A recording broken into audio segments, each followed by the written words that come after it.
Buenos días a todos. Hoy tenemos la suerte de contar con Jorge Carrión. Buenos días, Jorge. Antes hemos ido a hacer un café y comentábamos pues, que a mí me resulta muy difícil presentarlo, porque lo presentaría como escritor, pero también lo podría presentar como guionista, como pensador, como profesor y como muchas otras cosas. Entonces, no sé, Jorge, ¿con qué etiqueta te sientes más a gusto o cómo te gustaría presentarte? Bueno, buenos días. Gracias, Óscar, por invitarme. Una forma de presentarme sería como alguien que conoce a vuestro profe desde hace 30 años, de Mataró. Sería otra forma de presentarme. Compartimos horizonte educativo de secundaria cuando teníamos vuestra edad, de hecho. No, yo me siento escritor desde niño y de algún modo todo lo que he estudiado y lo que he hecho, lo he hecho desde ser escritor. Incluso mis podcasts o mis guiones de series tienen que ver con que soy alguien que piensa en el mundo a través de la literatura. O sea que con escritor me siento cómodo. También soy periodista, pero digamos que en el centro siempre está ser escritor. Muy bien, pues hoy te hemos querido traer aquí a colación de esta serie de televisión que has hecho para la plataforma CaixaForum Plus, que los de segundo de Video DJ ya conocen o deberían conocer, porque la recomendamos a inicios de curso. De esta adaptación del libro que tenemos aquí, que es Librerías, una adaptación audiovisual, y que cuando la vi me llamó mucho la atención por el ritmo que tenía, por cómo luce, por la música, por el contenido, por tu presencia también. Cuéntanos un poquito cómo fue la génesis de esta adaptación de Librerías a Book Lovers. Bueno, pues lo primero, intentando como contar cosas que os puedan ser útiles. Yo creo que lo más importante es uno trabajar con sus obsesiones y con sus pasiones. Todos vosotros y vosotras tenéis ya a vuestra edad un pequeño archivo de lo que os gusta, de lo que os interesa, ¿no? Si tú desde muy joven te gustan los superhéroes o el ajedrez o el básquet o el fútbol o viajar, vas acumulando un conocimiento que tiene que ver con lo que te interesa, ¿no? Y en mi caso, desde los 20 años que empecé a viajar, pues no sé por qué, he ido siempre a librerías de todo el mundo. Entonces tengo un archivo de miles de fotos y de apuntes de librerías. De ese archivo nació este libro, Librerías, que es una especie como de vuelta al mundo por las librerías más importantes o más famosas o más interesantes del mundo, de los 5 continentes. Y ese libro se publicó, se tradujo a muchos idiomas, me invitaron a presentarlo en muchos sitios y al presentarlo fui como todavía acumulando más información, más contactos, más librerías, más fotos, más viajes. Hice otro libro que se llama Contra Amazon y después, nada, empecé a hacer también guión de cómic. El guión de cómic me permitió, porque cuando tú escribes, escribes de un modo muy egoísta, ¿no? Tú solo. No colaboras con nadie. Es para tu proyecto. En cambio, ya pasar de escribir un libro a escribir un cómic es trabajar con un dibujante. Es empezar a hacer una conversación, ¿no? Empiezas como a expandir y aprendes a colaborar. Por eso es tan importante lo que se está haciendo ahora, ¿no? De 3 compañeros vuestros que han estado toda la mañana trabajando para vosotros, poniendo las sillas, montando el equipo y ahora están grabando las luces, el escenario, ¿no? Trabajar en equipo es muy importante. Yo no sabía, porque yo venía de estudiar humanidades y de escribir libros. Empecé a aprender a colaborar con el cómic, después empecé a hacer expos como comisario de exposiciones, con una diseñadora gráfica, como un diseñador de escenografía, con artistas, ¿no? en equipo. Después pasé a hacer podcast y ahí empecé a trabajar con Andreu Quesada, que es técnico de sonido de una productora muy famosa en España que se llama El Extraordinario y también de Podium Podcast. Y hice un podcast que ahí empecé a colaborar con Andreu Quesada y con colaboradores en un proyecto auditivo, ¿no? Pero que se parece mucho a un proyecto audiovisual. y ya estaba como preparado para dar el salto a hacer una serie, ¿no? Que es como lo más complejo que he hecho nunca. Haces libros tú solo, haces cómic con otra persona, haces expos o podcast con un grupo, pero esto ya es otro nivel, ¿no? También a nivel de dinero, porque hacer una serie es mucho más caro que hacer una expo o hacer un podcast, ¿no? Y cuento esto porque has mencionado la música. Claro, en Book Lovers, bueno, primero la idea era hacer una serie sobre espacios del libro, librerías, bibliotecas, editoriales de todo el mundo. Hice un proyecto, encontré en YouTube unos vídeos de un tipo que viajaba por China y hacía vídeos de librerías y bibliotecas chinas y tenía 3 millones de views, ¿no? Entonces, con ese argumento fui a HBO España, a HBO a Madrid, y les propuse una serie sobre libros llamada Book Lovers. Me dijeron que no se atrevían porque el tema cultural no lo tocaban, hacían más true crime. Y nada, después fui a MediaPro, que está aquí al lado, y me dijeron, nos encanta, lo vemos, pero tu formato, ¿no? Con esa introducción, esa conclusión, esas entrevistas, no nos convence. Te queremos proponer otro formato. Y yo les dije que no, que yo tenía claro que era esa la idea. Y al final nació Caixa Forum Plus, que es la plataforma digital de Cosmo Caixa y de Caixa Forum. Nació en la pandemia y ahí vi que había una oportunidad, ¿no? Ese es otro consejo que os doy. Cuando veáis una oportunidad, cuando nace una revista, cuando nace, Óscar lo sabe, cuando nació Televisión Mataró, ¿no? O sea, cuando nace la televisión de tu pueblo, de tu ciudad, están buscando gente, está abierta, están receptivos, intenten entrar, ¿no? Nace una productora, nace un canal de streaming, nace una red social, ¿no? Ahora Blue Sky, hace unos años TikTok. Cuando nace un sistema es cuando hay que entrar, porque entonces es cuando puedes ser alguien ahí, ¿no?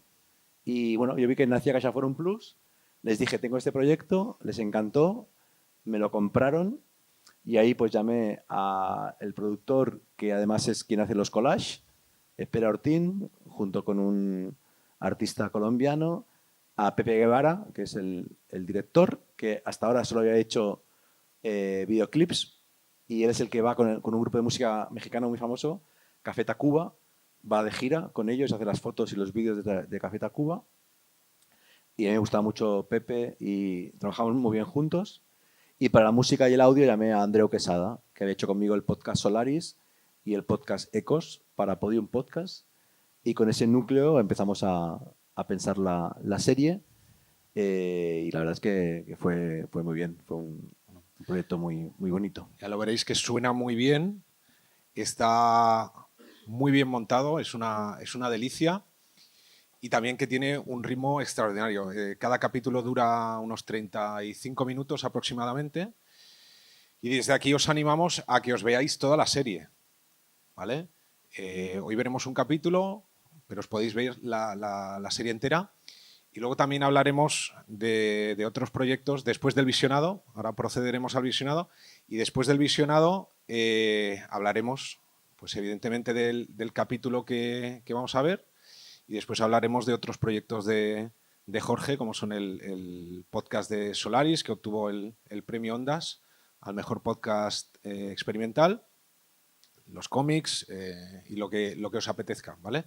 Después dejaremos también un turno abierto de preguntas, ¿vale? Por si queréis preguntarle a Jorge alguna cosa relacionada con Book Lovers o con su trayectoria.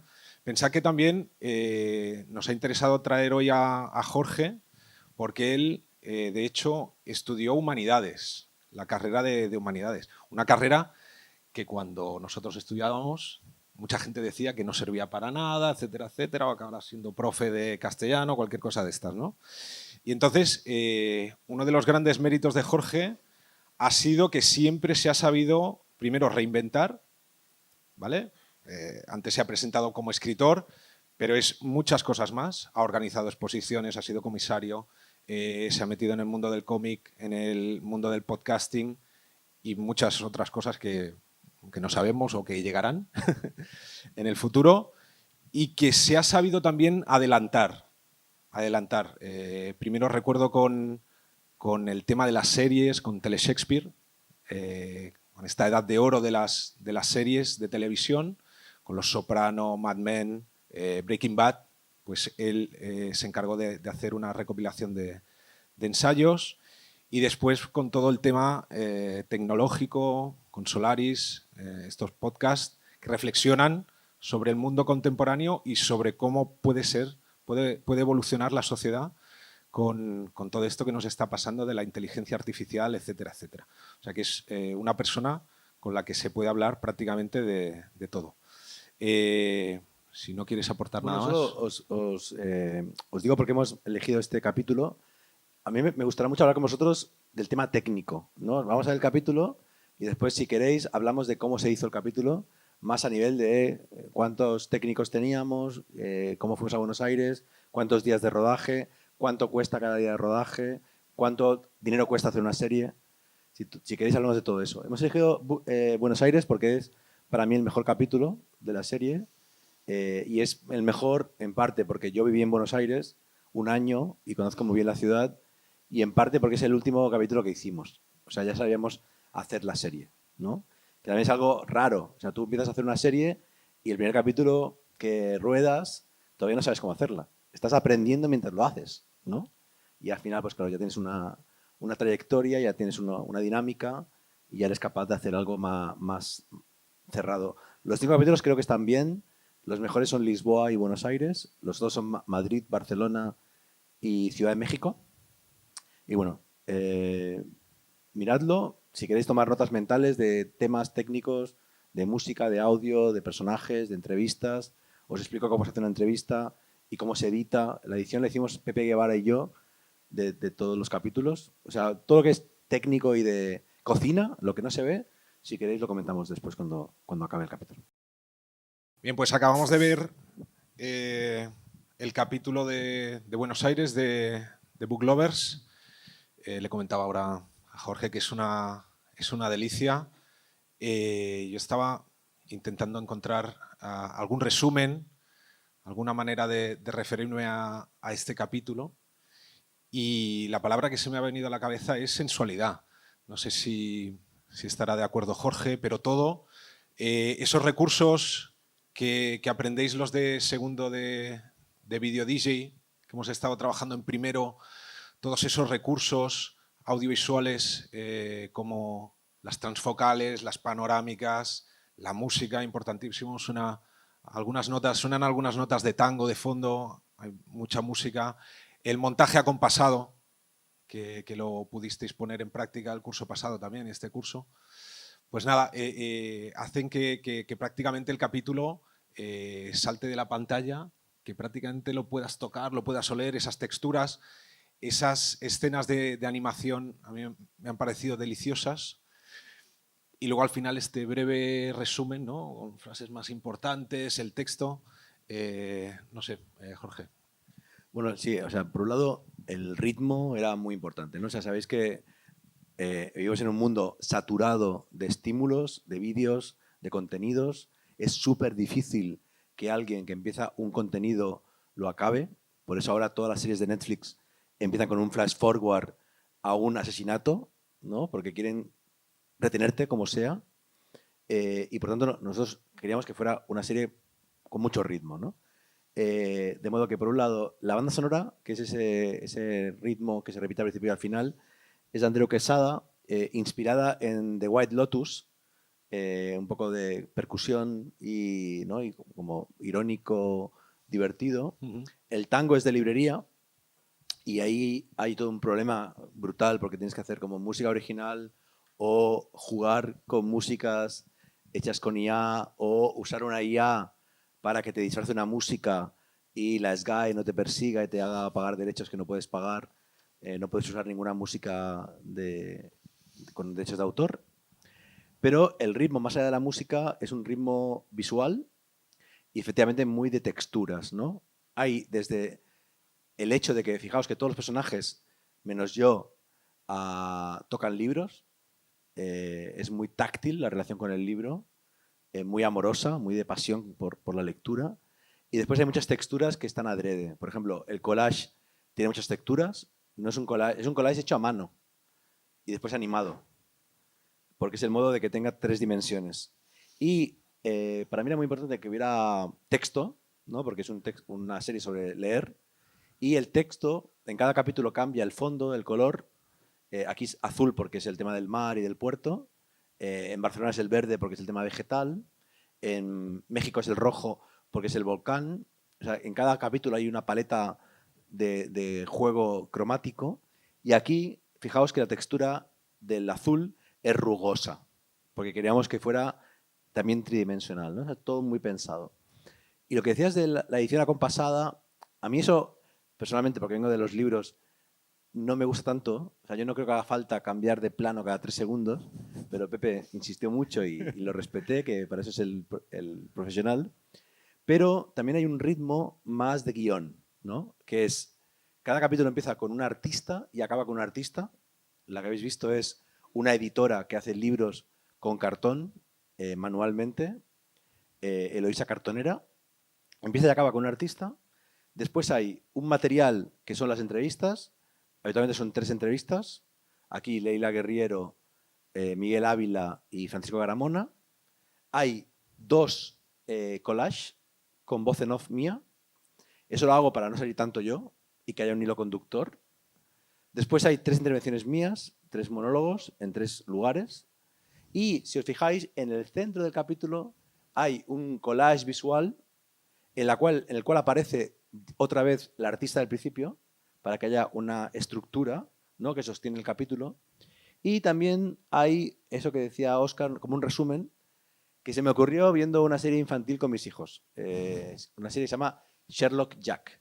Es una vaca que es como Sherlock Holmes, y Sherlock Jack en un momento dado dice, recapitulemos, ¿no? Entonces recapitula las pistas y dice, tú eres el que ha robado el pastel de chocolate, ¿no? Por esto, por esto, por esto. Efectivamente. Y hay como flashbacks a las pistas, ¿no?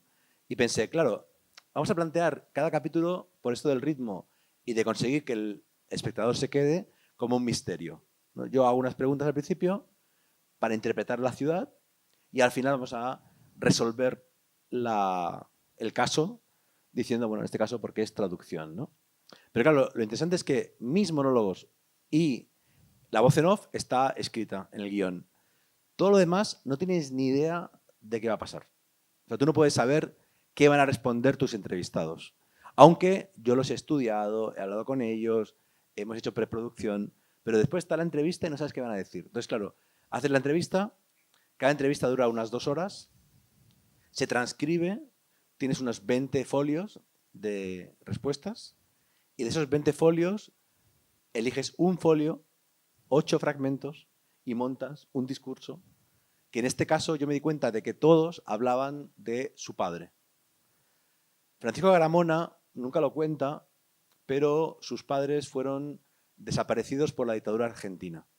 Sus padres tenían 20 años, los dos, y fueron asesinados, torturados por la dictadura argentina, de modo que Garamona es huérfano, hijo de desaparecidos. Y fijaos que al final dice, la literatura es siempre la historia de un niño huérfano. Vi eso, no lo contamos, es secreto, pero se insinúa. Leila Guerriero hablaba de su padre, seleccioné la parte en que habla de su padre y del libro de Pavese. Miguel Ávila es huérfano, lo cuidó su tía, por eso dice, mi identidad fue negada, yo nací con el no, y los libros me dieron una identidad que me negó la vida.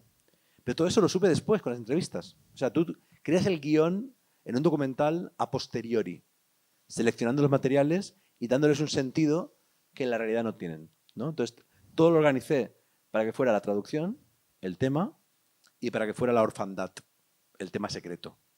Una cosa, Jorge, cuando vas a proponer la serie a HBO, a MediaPro, ¿ya ibas con esta estructura en la cabeza? ¿Era Sí, esto? sí. Yo la estructura la tenía desde el principio, el formato, lo que se llama el format, ¿no?, que es lo que vendes. Ahora tú puedes vender o una Biblia, que es una propuesta de serie. Hace unos años lo que vendías era la Biblia, que es el mundo descrito, y el guión del piloto. Ahora te piden una sinopsis de una página y ni siquiera el guión. O sea, es como, bueno, ahora está la cosa muy mal en el mundo de series. El otro día estuvo David Simon en Barcelona, el único gran creador americano que ha hecho 5 obras maestras, ¿no? The Wire, The Corner, Homicide, Tremé, The Deuce, Show Me a Hero. Ha hecho más de 5 obras maestras. Y David Simon no encuentra productor ahora para su serie sobre la Guerra Civil Española y HBO no la quiere hacer. Entonces está muy mal la cosa. Pero yo fui con una idea de formato, que es la otra. Lo otro que puedes vender en el mundo visual es una idea de un formato que no exista, ¿no? Tú dices, yo quiero hacer una serie o un programa en el cual, imaginaos, ¿no? Una serie en el cual estudiantes de este centro con el profesor hacen no sé qué. Y quiero vender esto, ¿no? Y yo lo que tenía, más que una Biblia, porque ya tengo el libro que demuestra que conozco ese mundo, era un formato, con un orden, una estructura. Y fue muy interesante porque HBO no lo vio, MediaPro no lo vio, pero cuando vieron la serie, MediaPro me dijo, queremos producir la segunda temporada. Era un buen formato, funciona. De modo que ahora, si todo va bien, haré la nueva temporada con MediaPro como productora, respetando el formato, ¿no? Porque hemos demostrado que funciona la fórmula de materiales y de tonos y de ritmos en el resultado final. Bueno, la verdad es que luce genial. ¿Y en qué se basan estas grandes productoras para juzgar si una serie tiene éxito? ¿En base a qué? ¿A los visionados? Bueno, en el caso de... ¿Es algo cuantitativo o es algo...? Hay de todo. En general, sí. En general, evidentemente, si eres un influencer con 5 millones de seguidores en Instagram o en Twitter... Yo en Instagram tengo 20.000 seguidores. No es nada. Nadie va a hacerme una serie conmigo por mi Instagram, ¿no? Si tienes 5 millones, evidentemente, pues sí. En este caso, CaixaForum Plus apostó por la idea porque tenían una serie sobre músicos, una serie sobre científicos, un documental sobre naturaleza, no sé qué, y no tenían nada sobre el mundo del libro, espacios del libro. Les pareció importante para el catálogo, ¿no? Y en el caso de MediaPro les gustó mucho y además Book Lovers es la serie más vista de CaixaForum Plus. Entonces, claro, con ese reclamo, Claro. ¿no? Sabían que podía CaixaForum Plus renovar, que es difícil que te renueven, y fue con ese argumento, ¿no? Con el que fuimos. Aparte, conseguimos un montón de repercusión en prensa. Hubo un montón de reseñas, entrevistas, artículos sobre Book Lovers, se ve en muchas universidades, se ha visto en todo el mundo. La gracia de hacerla para CaixaForum Plus y no para HBO o para Netflix es que Netflix, claro, tienes que verla pagando.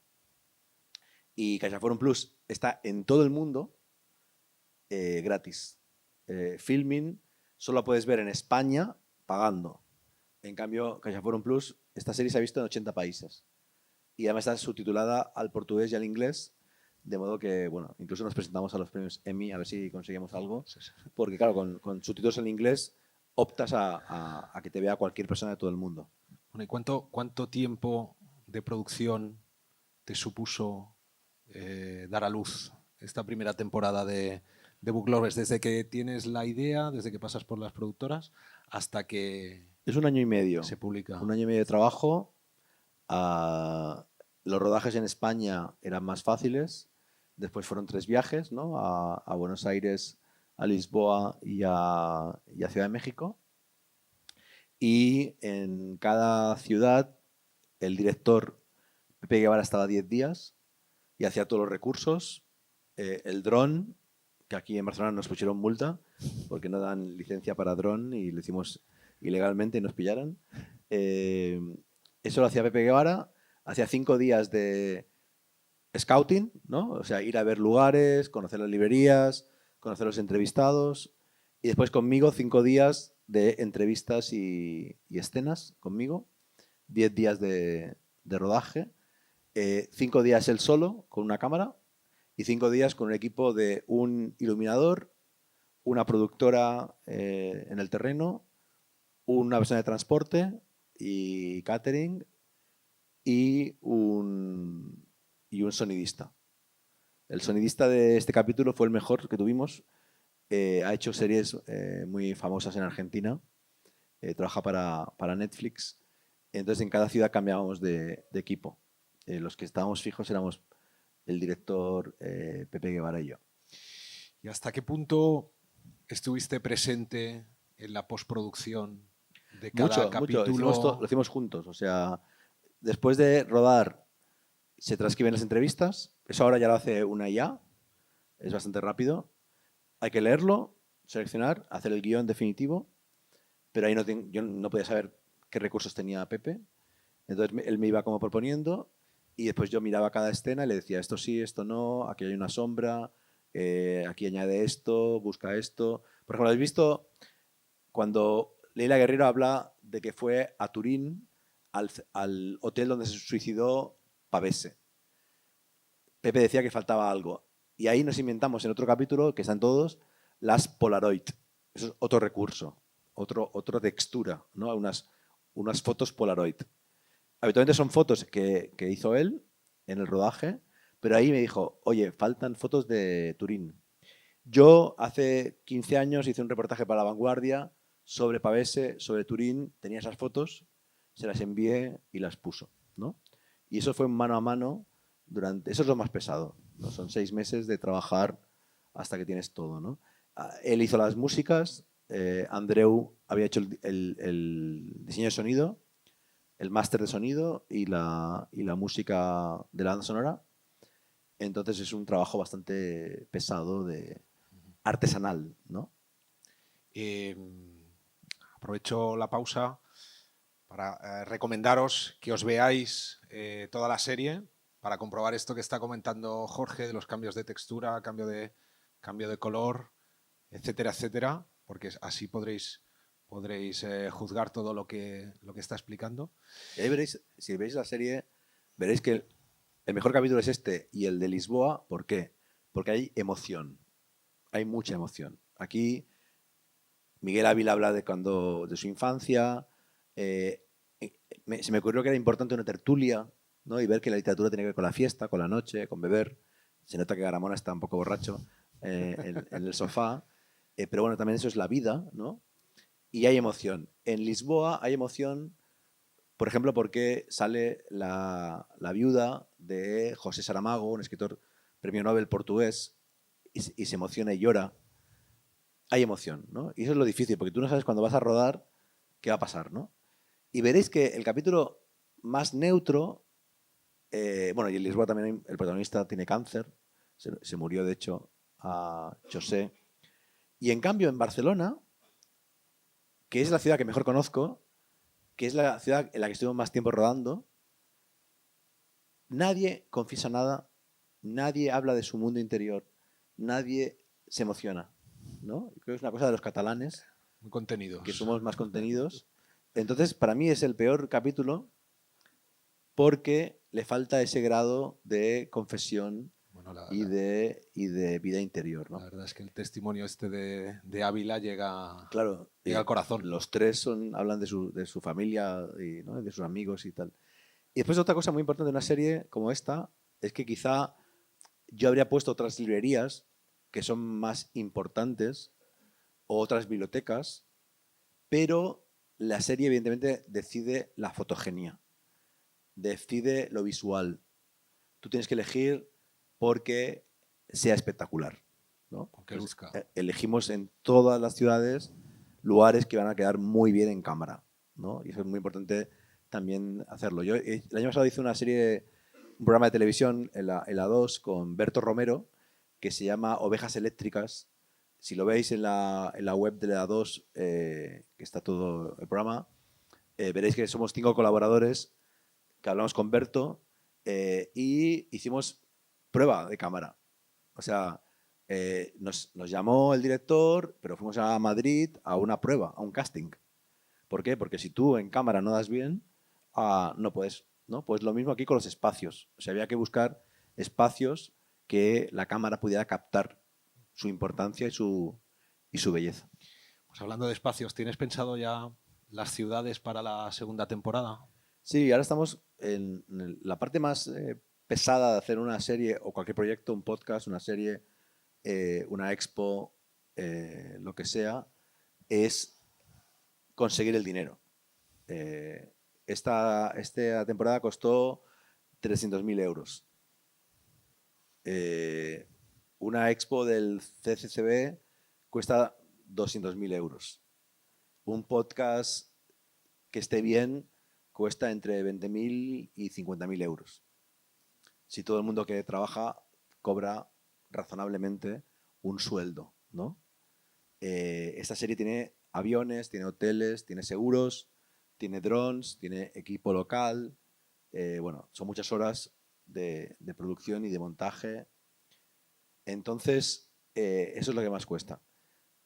Ahora estamos buscando el dinero que falta para hacer la segunda temporada, que ya está aprobada por Caixa Forum Plus, pero nos falta la parte que ellos no pueden poner. Habéis visto al final del capítulo que en agradecimiento estaba Turismo de Buenos Aires y Gobierno de Buenos Aires. El Turismo de Buenos Aires nos pagó los aviones y el transporte, y el gobierno nos asesoró porque tiene una oficina de librerías y nos ayudó también con la logística. Entonces lo que buscamos es en cada ciudad quien nos apoye, porque además si la ciudad te apoya, te dan permisos, no tienes que pelearte para conseguir... cada ciudad tiene una oficina de filmación. Tienes que contactar con ella para que te autoricen filmar en espacio público. A veces hay que pagar, nosotros no pagamos, en ningún lugar hemos pagado, entonces hay que pedirlo, ¿no? Porque les interesa que hablemos de su cultura en el mundo. La cuestión es que estamos con esa fase de conseguir el dinero para la nueva temporada y la voy a hacer con 2 ciudades de América Latina porque ellas me han dicho que querían hacer Book Lovers. Una es Montevideo y la otra es Medellín. Y creo que el hecho de que me hayan pedido va a hacer que sean muy generosos, muy amables, que no tengamos que pelear, porque a veces tienes que pelear para conseguir. Por ejemplo, si la librería no está muy convencida, muy de acuerdo, no apagan la máquina de café. Si no apagan la máquina de café del bar de la librería, tienes un ruido infernal de fondo que te hace tener que repetir todos los planos una y otra vez. Entonces, yo quiero que la librería, la biblioteca, la ciudad nos apoye, y si yo digo, por favor, apaga la máquina de café, no me digan, es que vamos a perder 50 euros de caja, ¿no? Entonces, vamos a hacer Medellín, Montevideo, Oporto, porque Caixa Forum Plus tiene sede en Portugal, hace también, o sea, la Caixa tiene intereses en Portugal, tiene un centro cultural en Portugal, y París y Milán. ¿Por qué?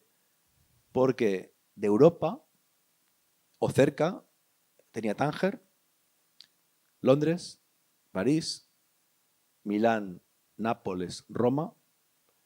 Eso es lo que yo tengo cerca y conozco bien.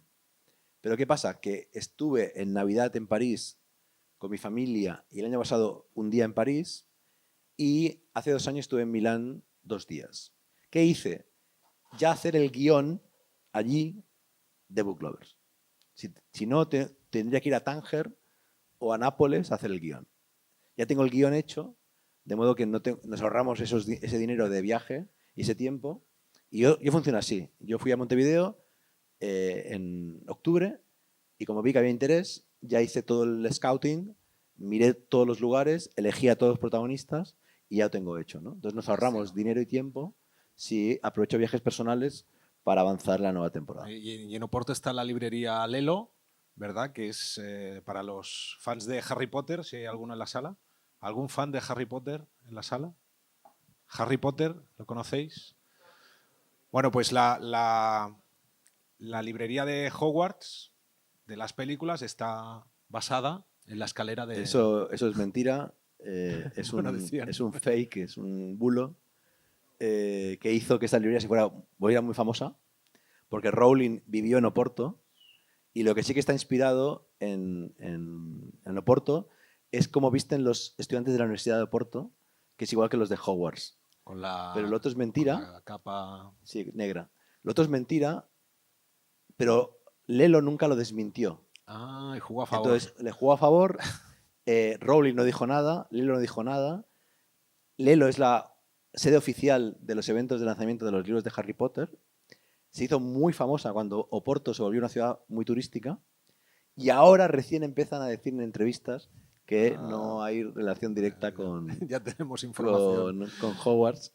Y de hecho quiero hablar de eso en Book Lovers, ¿no? De cómo una librería se vuelve turística de por qué el turismo es tan importante en la cultura, y la idea del capítulo de Oporto sería hablar de eso.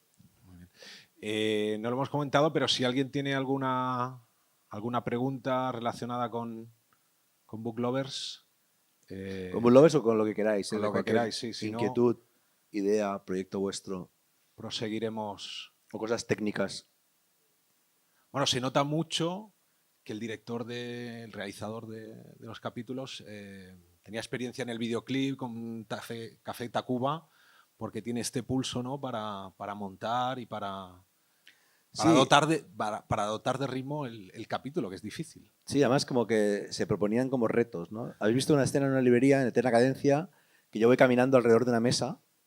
Ese plano secuencia lo hicimos un montón de veces porque era muy complicado por iluminación, porque había que rodar o sea, dar la vuelta yo, la cámara y el iluminador que estaba arriba, cambiando el foco sin que hubiera sombras, ¿no? Entonces como que se proponían retos para que quedara muy bien, que eran pocas veces innecesarios a nivel práctico, pero necesario a nivel artístico. Y sí, él también era muy interesante porque lo hizo todo, o sea, era director, operador de cámara. Las entrevistas están hechas con dos cámaras, una fija y otra en mano, con cual tenemos dos planos para contrastar. Y además él era el que hacía el montaje y el que hizo la música. Con lo cual, para un proyecto pequeño, porque claro, aunque parezca mucho dinero, 300.000 euros, hablamos de que cualquier serie de Netflix cuesta 1 millón por capítulo. A veces 5 millones por capítulo. Entonces, como que es un presupuesto muy pequeño. Cualquier programa de televisión española con 10 programas te puede costar la temporada 1 millón. Entonces, como que en verdad es un presupuesto muy pequeño y era importante que yo hiciera presentador, guión, codirección, Pepe era director o codirector, cámara, montaje, porque si no, eso era ir sumando sueldos y ir subiendo el presupuesto. ¿Y dónde montabais? ¿Aquí en Barcelona? Que va, Pepe vive en México. Por eso, ¿cómo lo hacíais? Pues él estaba 8 horas por detrás mío, de modo que hacia las 7 de la tarde me enviaba clips y yo de 7 a 9 revisaba y tal, y eso me fastidió unas vacaciones en Formentera. Pero bueno, mientras los niños estaban viendo la tele o cenando, yo estaba con Pepe discutiendo detalles de este capítulo, de hecho. Muy bien. ¿Alguna pregunta aquí? Sí, sí, sí. Si hay silencio.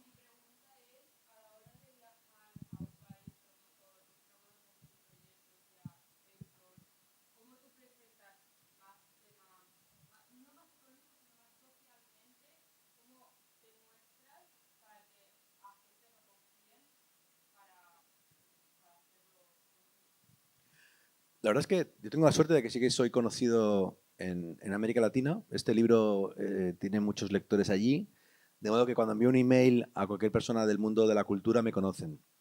Igualmente hubo que trabajar, porque claro, cada biblioteca de México o de Argentina son emails, etcétera, ¿no? Pero tengo la suerte de que al recibir un email mío ya saben quién soy.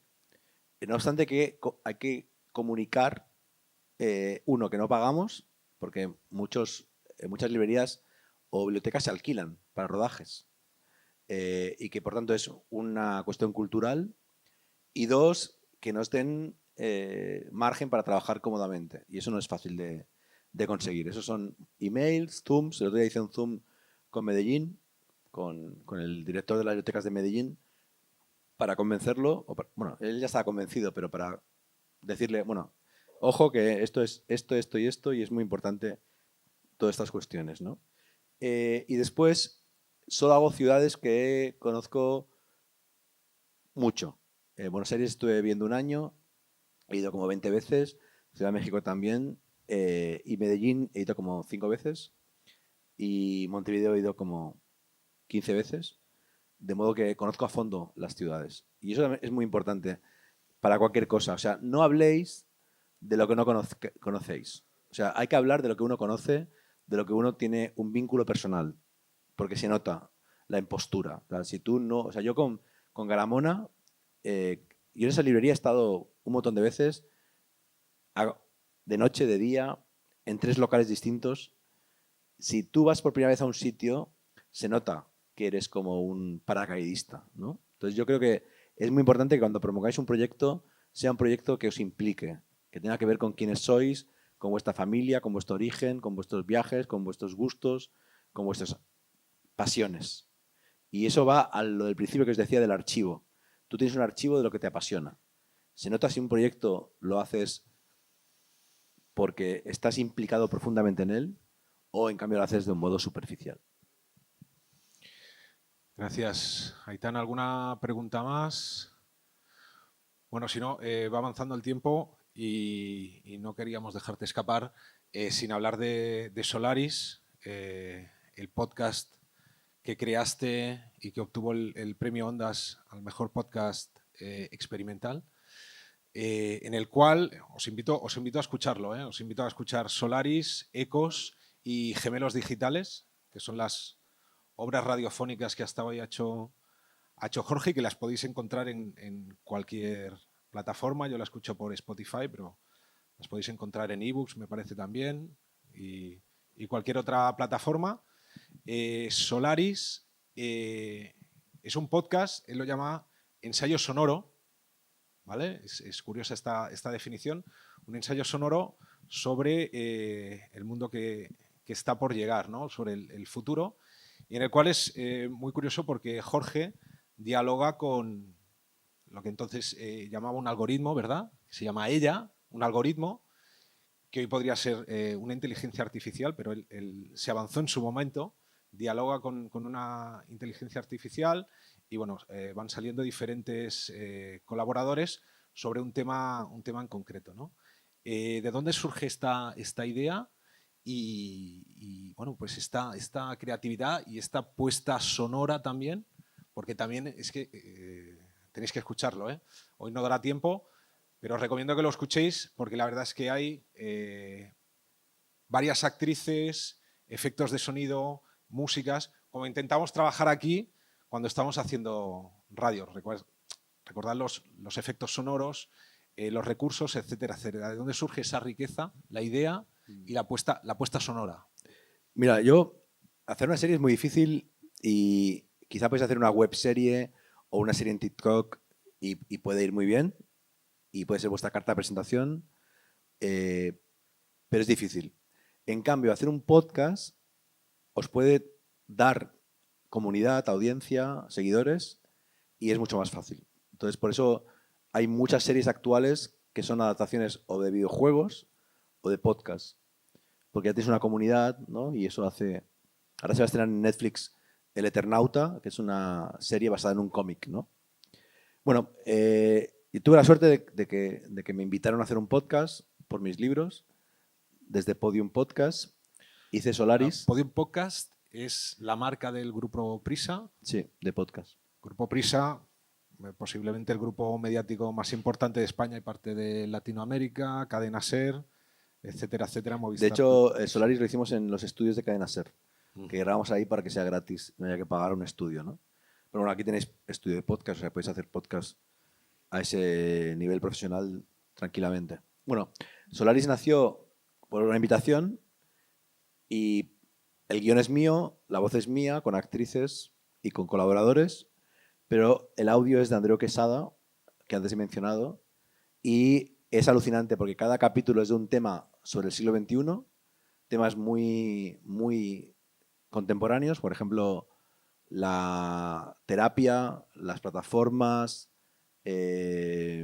comunicación vegetal. Sí, cómo las plantas de algún modo piensan, cómo los animales también tienen cultura.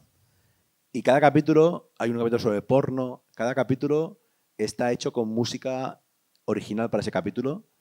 Y, por ejemplo, hay un capítulo sobre los hongos, los hongos, las setas, y Andreu Quesada hizo la música con un micro en el suelo, en la tierra, ¿no? A partir de hongos reales. Y hay una música increíble, muy trabajada en cada capítulo. No obstante, cuando acabé Solaris, que le fue muy bien, tiene 1 millón de escuchas y ganó un premio importante, me di cuenta que yo no sabía hacer podcast, porque yo había escrito pensando en mis libros y no tanto en el sonido. Por suerte Andreu sí que piensa en el sonido y quedó muy bien, pero yo no había partido escribiendo con sonido. Un podcast se escribe con sonido, no con palabras. Y ahí hicimos Ecos, que es, creo, mi mejor podcast, que es con banda sonora de batería y con mucho trabajo de bioacústica, de música, de geofonías. Ecos, que tiene una temporada y un capítulo extra sobre Galápagos. Y ahora estoy con Gemelos Digitales, que es una ficción sobre tecnología, ficción ensayo. Con el actor Pablo Derqui, ¿verdad? Primera temporada con Pablo Derqui, la segunda no sé quién lo va a hacer, estoy escribiendo el guión ahora. Muy bien. Os invito a que escuchéis los tres programas radiofónicos, estos podcasts Solaris, Ecos y Gemelos Digitales. Y luego también te has atrevido con el cómic, ¿verdad? ¿Cómo te preparas para escribir historias en medios tan diferentes? Tú antes te has definido como escritor, pero claro, no sé si hay manera de prepararse antes de escribir. Yo no he querido aprender técnica de guión en ningún lenguaje. Y para mí la clave es lo que os decía antes, o sea, la pasión. O sea, a mí me ha apasionado el cómic desde siempre. He leído miles de cómics y en algún momento pasé de leer cómic a escribir cómic. Llevo 25 años viendo series, he visto cientos de series. En algún momento pasé a hacer una serie. Me encanta el podcast, he escuchado muchos podcasts. En algún momento pasé de escuchar a escribir, ¿no? Entonces, lo que importa para mí es que escuches o leas o mires con interés para aprender, que robes todo lo que puedas, ¿no? Para incorporar a tu propia forma de escribir o de pensar. Y, por tanto, si tú lees mucho, puedes hacer. Lo que es difícil es que podáis hacer sin leer. Y leer no solo me refiero a libros, que también, y artículos, que también, y redes sociales, que también. Me refiero a leer imágenes y sonido. O sea, si tú ves las series o escuchas los podcasts queriendo aprender a escuchar y a mirar, vas a poder después también escribir un guión o dirigir una serie o editar un podcast. Pero es muy importante leer texto y leer imágenes y leer sonido para ser capaz de convertir eso en tu propia artesanía. Bueno, y para ir acabando, si no hay ninguna pregunta, Jorge es vecino de aquí del Poblenou, hace vida aquí muy cerca de aquí, tiene su vivienda y me gustaría preguntarle por qué elegiste este barrio en concreto para vivir. Pues no lo elegí, nos eligió el piso por nosotros. O sea, el único piso en condiciones que encontramos estaba aquí. Cuando vinimos a vivir aquí, por aquí delante pasaban coches todo el día y por aquí también. No existía la superilla y era un barrio interesante que nos gustaba, pero muy ruidoso, con mucho tráfico. Y de pronto nos fuimos un verano de vacaciones y cuando volvimos habían cerrado todo y han decidido hacer la superilla y estamos felices. Pero fue una casualidad absoluta. Una casualidad absoluta. Pero bueno, me encanta y además yo no sabía que aquí estáis vosotros. Yo veía gente joven saliendo, entrando, pero no entendía muy bien qué pasaba. Y ver que hay muchos sitios que no conozco cerca de casa vinculados con la cultura, me encanta, me encanta vivir aquí. Así que para mí es un privilegio. Pero estoy aquí por pura casualidad. Porque cuando tienes que escribir, cuando tienes que trabajar, ¿dónde trabajas? ¿En casa? Trabajo en casa y en Sopa. En el Sopa. En Sopa cojo mi portátil y escribo mucho ahí. Muy bien. ¿Alguna pregunta para ir acabando? ¿Alguna cuestión? Bueno, si no, os animo a que sigáis la trayectoria de Jorge. Agradezco mucho tu presencia hoy, Jorge, porque son fechas para ti súper complicadas. De hecho, esta tarde estás firmando ya Samuel y Beckett, ¿verdad? Esta tarde está firmando cómics. Mañana supongo que todo el día también firmando. Y son fechas para él pues muy complicadas de encontrar huecos en la agenda. Te agradecemos hoy la presencia. Te dedicamos este fuerte aplauso. Gracias.